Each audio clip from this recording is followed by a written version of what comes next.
அனைவரும் சர்வகடாட்சம் பெறுக. தான் தோன்றி ருத்ர ஸ்ரீ ஷீரடி சாய்பாபா புவனேஸ்வரி கஷேத்திரத்துலேருந்து இந்த பதிவு உங்களுக்காக. அதாவது அருள் இருக்கக்கூடிய அந்த தன்மைங்கிறது ஒரு மனிதனுக்கு ரொம்ப முக்கியம்.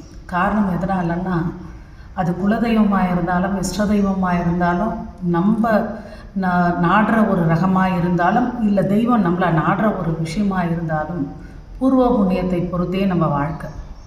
புண்ணியா சக்திகளை அதிகப்படுத்தணும்.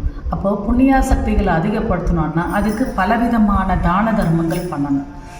எந்த விதத்தில் அப்படின்னும் போது மனதால் நீ நல்லா இருக்கணும்னு நினைக்கிறதும் ஒரு தானம் தான் நான் சொல்வேன். காரணம் எதனாலன்னா, உங்களுடைய எண்ணத்தை உங்களுடைய மனதை பிறர் நல்லா இருக்கணும்னு நினைக்கக்கூடிய அந்த சிந்தனையை தானமாக நீங்கள் பண்ணுறீங்க.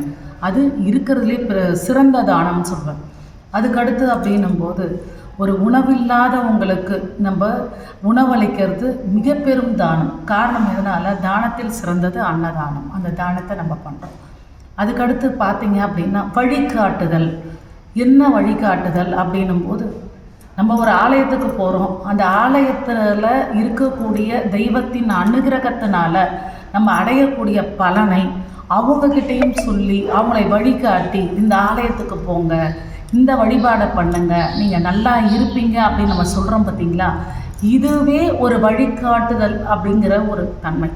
அதுக்கடுத்தது அப்படின்னும் போது, ஒவ்வொரு நாளும் வீட்டில் எந்த அளவுக்கு தீபம் ஒளி சுடர் விடுதோ அதை பொறுத்து நம்ம இல்லத்தில் எதிர்மறை சக்திகள் நீங்கி நற்சக்திகள் பெருகும். காரணம் எதனால் அப்படின்னா, இறைவன் ஒளி ஸ்வரூபம் தான். நம்ம ஒரு பயத்தோடையும் பவ்யத்தோடையும் வழிபாட பண்ணுறதுக்காக மட்டும்தான் உருவங்கள். ஆனால் எங்கும் இறைவன் நீக்கமர இருந்தாலும் அந்த ஜோதியில் மட்டுமே இறைவனுடைய அந்த முழு சக்திகளை நம்ம உணர முடியும். ஜோதியிடம் பேசவும் செய்யலாம். கண்டிப்பாக நம்ம அமர்ந்து ஒரு திருவலக்கை பொருத்தி அந்த திருவலக்கு முன்னாடி உங்கள் மனக்குறைகளை சொல்ல சொல்ல உங்களுக்கு பதில் அளிப்பது போல ஓங்கிய சுடர் நுனியில் ஆடிச்சு அப்படின்னா, கவலைப்படாதே நான் இருக்கிறேன் அப்படின்னு அர்த்தம். இல்லை, வடது பக்கம் சாஞ்சு இடது பக்கம் சாய்தால் எதுவாக இருந்தாலும் யோசித்து செயல்படு அப்படின்னு அது சொல்லுதுன்னு அர்த்தம். இப்படி ஜோதியில் நம்ம வாழ்க்கையில் இருக்கக்கூடிய கஷ்டங்களை மன வலிகளை நம்ம பேசி அதற்கு உண்டான பதிலை வாங்க முடியும். அதே மாதிரி நம்ம வீட்டில் சமைக்கும்போது ஒன்று டம்ளர்லையோ இல்லை ஆழாக்களையோ நீங்கள் அளந்து உங்கள் வீட்டில் இருக்கக்கூடிய நபர்களுக்கு ஏற்ற மாதிரி நீங்கள் அரிசி எடுக்கிறீங்க. அப்படி எடுக்கும்போது கரத்தை நல்லா பார்த்துக்கோங்க. இப்படி எடுத்து ஒரு கை ஒரு பாத்திரத்துலையும், இப்படி எடுத்து மறுகை இன்னொரு பாத்திரத்துலையும், இதை மாதிரி 3 தடவை இந்த பாத்திரத்தில் இப்படி வரணும், இந்த பாத்திரத்தில் இப்படி வரணும். இந்த ரெண்டையும் சேர்த்து ஒரு 10 ரூபாயை அதோடு சேர்த்து ஒரு பாத்திரத்தில் போட்டு வச்சிடணும். சனிக்கிழமை அன்னைக்கு அந்த காசுகள் எவ்வளோ இருக்குன்றதை நீங்கள் பார்க்கணும். அப்போ பார்க்குறீங்க அப்படின்னும்போது, ஒரு உதாரணத்துக்கு திங்கக்கிழமை ஆரம்பிக்கிறீங்க இந்த விஷயத்தை, உங்களுக்கு சனிக்கிழமை வரும்போது 7 நாட்கள் ஆகிடுது.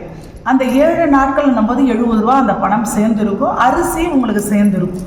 அப்போ அந்த 70 ரூபாய்க்கு ஒரு புளி சாதமோ இல்லை எலுமிச்சப்பழ சாதமோ இல்லை அதாவது சித்தரன்னம் சொல்லக்கூடிய சாம்பார் சாதம், அதுக்கப்புறம் பார்த்திங்கன்னா தயிர் சாதம், இதற்கு உண்டான பொருட்களை இந்த 70 ரூபாயில் நீங்கள் வாங்கி அதுக்கு என்ன அளவுக்கு வருமோ அதை ரெடி பண்ணி ஒரு மந்தார இலையில் அதை வைத்து, இப்போ புளி சாதம் பண்ணுறீங்க, எலுமிச்சம்பழம் சாதம் பண்ணுறீங்கன்னா வேர்க்கடலை அதிகமாக சேருங்க.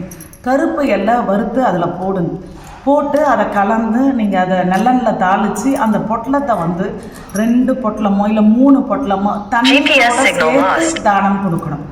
அந்த மாதிரி நீங்கள் தானம் செய்கிறீங்கன்னா அது எப்போ கொடுக்கணும்னா, ஞாயிற்றுக்கிழமை 4லேருந்து 6 சிவன் ஆலயத்துக்கு சென்று ஆத்மார்த்தமாக தாயாரை பார்த்து ஐயனை பார்த்து எல்லோரும் நல்லா இருக்கணுன்ற ஒரு கோரிக்கையை வைத்து, அதுக்கப்புறமாக இதை வெளியே வரும்போது இந்த அன்னத்தையும் நீரையும் தானமாக கொடுக்குறீங்கன்னும்போது கண்டிப்பாக உங்கள் இல்லத்தில் அன்னத்திற்கு குறை இருக்காது, வறுமை இருக்காது, வளங்கள் அதிகமாக இருக்கும்.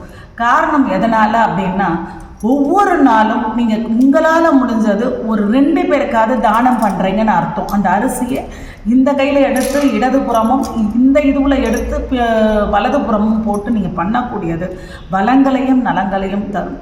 இந்த மாதிரி தானங்களை செய்து மனதில் பார்த்திங்கன்னா நல்லெண்ணங்களை வளர்த்து எல்லோரும் இன்புற்று வாழ வேண்டும்னு இறைவனிடம் பிரார்த்திக்க கண்டிப்பாக நம் இல்லத்தில் எந்த குறை இருந்தாலும் இறைவன் அந்த குறையை எல்லாமே மாற்றி நம்ம வாழ்க்கையை வளமாக்குவான், நலமாக்குவான். ஜெய் ஸ்ரீ.